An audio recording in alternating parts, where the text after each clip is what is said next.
Moses san pathian thu min lo hrilang Man la ya kho pat khata ya Nazareth kwa ya Nala thia ne mari hi ama Masa kwa Joseph ya na ya Zan khachu ama mga khang van de ko ka in ba ta a Nghe khá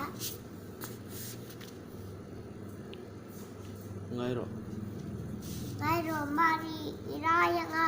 Fupai siya Ami nga isway sa tulo ni Atia Papiela chu akal leta a Thian thuang dê Mari chu lâu rai ta a Chan pasar hua Joseph a yi na ya Chan anh leta a Chan Kwa du kan leng leta la va chan Chan chụp bé nó xe nga chan Anh chứ ta a Anh một tí ta a Chan Bera putan bera ngang vẹn la khai Vàng từ cầu qua rồi mà ta Lão phủ In ta ta vi ta qua Chẳng đâm tùa biang ta Ta cười ta chủ ở tìa Rạp bia là chùa bố lệ ta Bà chán thuang dên Bera pu ta chủ Uncle leta Angkala Sabayan buka Laki na chuan Có thằng mình phía ta chú Và làm anh khi ra chuan Anh khi mặc đám lòng đâu mình làm bùa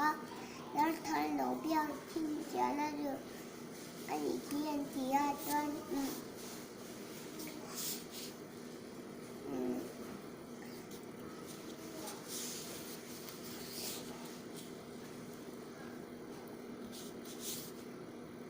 Nó thấy nó đây là chuan nằm cái phát ta Nắng như chú Nó thấy nó đây chuan Nắng như chua ngay nó thì về đôi là Ở gì mai mi bà khá chuan Và là khi anh xì mặc tấm nằm đâu mấy con mua Nên cái phiên chẳng nó từ con lầu cái là nhỉ Ở chị à chuan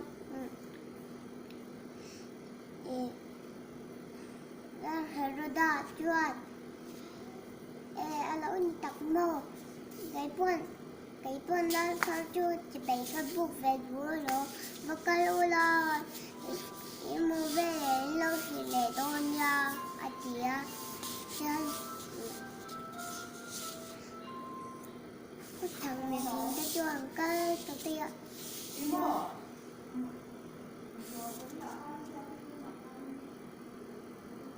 chuan Nó chụp em nó xe con Anh chưa cưng con ton Đằng cái chặt té bè rùa té mồ ra té chuan là nó chỉ bày âm bù con Đó rô đa kêu tội là viết Đó rô đa chú Thì nó lên té mà Chan Á sì bè té khá Ở cần tí ra Nó xanh té có thản tù ba Mai lệ đâu sẽ pha té khá Ấm khi là té ạ